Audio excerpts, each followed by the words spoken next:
I want you to picture a fortress. In the Mahal area of Nagpur, there's a residence known as Gadkari Wada. It's the home of Nitin Gadkari, a huge political figure who, back in 2009, was the state president of the BJP. When you think of a place like that, what comes to mind? High walls, security guards. Surveillance. A general sense of impenetrable order. Exactly. It's a seat of power. It is the last place on earth you would expect to stumble upon a crime scene. And yet, that is exactly where we're starting today. Because on May 19th, 2009, the body of a 7-year-old girl named Yogita Thakre was found inside a car parked right there, inside that fortified compound. And what makes this story so difficult to shake isn't just the tragedy of a child dying, it's the aftermath. We're diving into a case that is widely considered one of the most baffling forensic puzzles in Maharashtra's recent history. Puzzle is almost too polite a word for it. It's more like a maze where the walls keep moving. Right. We are looking at official records where the car in question, it literally changes color and make. Unbelievable. And medical opinions that flip 180 degrees almost to fit a new narrative. And key witnesses who experienced this sudden skyrocketing career success immediately after the incident. So we have a massive stack of sources for this deep dive. We're talking about forensic reports, high court judgments, magistrate orders, and investigative journalism spanning from the day of the incident in 2009 all the way through the legal battles of 2013. And the central conflict in all those documents is incredibly stark. On one side, you have the state CID, who concluded this was an accidental death, a tragedy, but not a crime. Okay. And on the other side, you have the family and activists who argue that the physical evidence points screamingly toward murder and a massive cover-up. So let's get into it. Take us back to Nagpur, May 19th, 2009. Set the scene for us. It is the peak of summer in Nagpur. And for anyone listening who hasn't experienced a Nagpur summer, it is. It's brutal. Yeah. We are talking about dry, scorching heat, often hitting 45 to 47 degrees Celsius. It's the kind of heat where you don't go outside unless you absolutely have to. Exactly. Now, meet Vimal Thakur. She's a domestic worker, and on this day, she brings her 7-year-old daughter, Yogita, to work with her. Which wasn't unusual, right? Not at all. Yogita was a familiar face at the Gadkari Wada compound. She knew the guards. She even sometimes sold vegetables there. She wasn't an intruder. She was part of the daily ecosystem of the place. Which implies a certain level of trust. It does. And that trust is key to the timeline. Around 2:00 p.m., Vimal and Yogita have lunch together. At 3:30 p.m., Yogita is seen alive in the guard room. Okay. Vimal has to go work in other houses in the area, so she explicitly asks the security guards to keep an eye on her daughter. She, establishes a duty of care. So 3:30 p.m. is the last confirmed sighting. What happens next? Vimal returns at 5:30 p.m. to collect her daughter. But Yogita is gone. And the guards, they claim they have no idea where she is. No idea. One guard even claimed he was in the restroom and missed everything. That's a long bathroom break if a child disappears during it, so the mother's panicking. She searches for 2 hours, desperately. Then, at 7 p.m., the discovery happens. But pay attention to how this information is delivered. Okay. Manohar Pants, a driver employed by the household, approaches Vimal. He tells her that he found Yogita. He says she is sleeping inside one of the parked cars. Sleeping. That is the specific word he used. Sleeping. But when Vimal gets to the car, that's not what she sees. Not even close. Vimal finds her daughter with her eyes wide open. She later described the look on Yogita's face as if she'd seen something horrible. Oh, wow. And there was blood oozing from her mouth and nostrils. This was not a sleeping child. And there's a physical detail here that I found completely baffling in the notes. The state of her clothes. The wetness. This is the detail that keeps forensic experts up at night. Vimal stated that when she picked up her daughter's body, her own sari became soggy. The body was soaking wet. Okay, let's play devil's advocate for a second. It's Nagpur. It's 45 degrees. Could it be sweat? That's the first question to ask. But think about the physics. If a body sweats that profusely in a hot car, the moisture either evaporates due to the extreme heat or it pools. But for a body to be drenched to the point of soaking another person's clothing hours later, that suggests external water. It suggests she was wet before she died, or she was washed. And the reaction from the people at the compound wasn't exactly call an ambulance, was it? It was chillingly cold. A guard reportedly just cycled away when the body was found. The personal assistant to the family allegedly ordered Vimal to take the body away in a cycle rickshaw. A cycle rickshaw. No ambulance called, no police summoned by the household, just take her away. That is disturbing on a human level. But let's move to the investigation, because this is where the puzzle aspect really kicks in. Let's talk about the car. Or I should say, the cars. Plural. This is what I call the magic trick of the investigation. The disappearing and reappearing crime scene. I had to reread the source material twice on this. How can there be confusion about which car a dead body was found in? It comes down to the panchnama. Now, for our listeners, a panchnama is the official foundational record of a crime scene in India. It's witnessed by independent observers. So if the panchnama is wrong, the entire case is compromised. Exactly. Okay, so what did the official panchnama say? This was recorded at 1:50 a.m. on May 20, just hours after the discovery. It explicitly identifies the vehicle where the body was found as a white Honda CR-V, registration MH31DB 2727. And who owned that car? That was Nitin Gadkari's personal vehicle. The report noted that they examined this white Honda and found no blood or trace evidence inside. Which, again, contradicts the mother seeing blood, but let's put a pin in that. Right. So officially she was found in the white Honda. Where does the second car come from? Well, as the investigation progressed, the police narrative suddenly shifted. They claimed the initial record was a misunderstanding. Understanding. Yes. They said, oops, actually, she wasn't in the white Honda. She was in a brown Fiat Linea. Wait, a white Honda CR-V is a big SUV. A brown Fiat Linea is a sedan.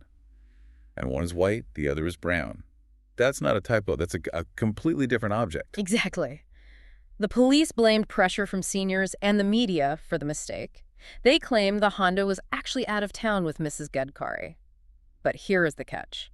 The brown Fiat belonged to Sudhir Dive, And he was. a close associate and the managing director of the Purdy Group. Changing the car changes the ownership of the crime scene. And here's the thing that drives me crazy about this timeline. When did they actually inspect this new car, the Fiat? They didn't seize the Fiat until June 9th. That is, let me do the math, that's 20 days later. 20 days. If that Fiat was the true scene of a death, it was left unsecured for nearly 3 weeks. You could detail that car, replace the seat covers, change the carpet. You could do anything in 20 days. Anything. And when they finally looked at the Fiat, did they find anything? That depends on which police unit you believe. The Kotwali police claimed they found blood and hair matching Yogita in the Fiat.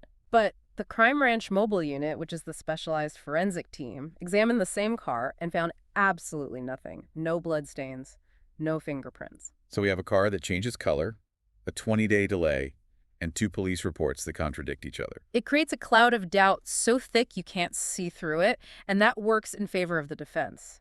If the prosecution can't even prove where the body was found, the case is already collapsing. Let's pivot to the medical evidence. Because if the car situation is a mess, the autopsy reports feel like a roller coaster. It's a medical maze. The first autopsy was conducted by Dr. Dixit and Dr. Dahake. They were thorough. They noted 9 surface injuries on this little girl's body. What specifically? Nail marks on the forehead, bruising on the lips, injuries to the right forearm and knee, and most critically, injuries to her private parts. And based on that, what was the initial cause of death?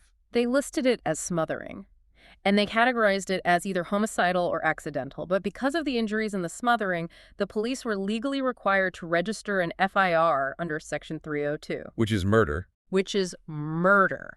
So initially, the state admits this looks like murder. Right. But then they tried to pivot to a natural causes theory.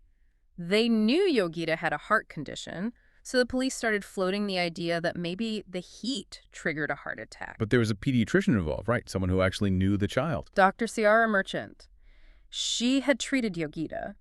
She testified, and this was very brave of her given the pressure, that Yogita's heart defect was stable.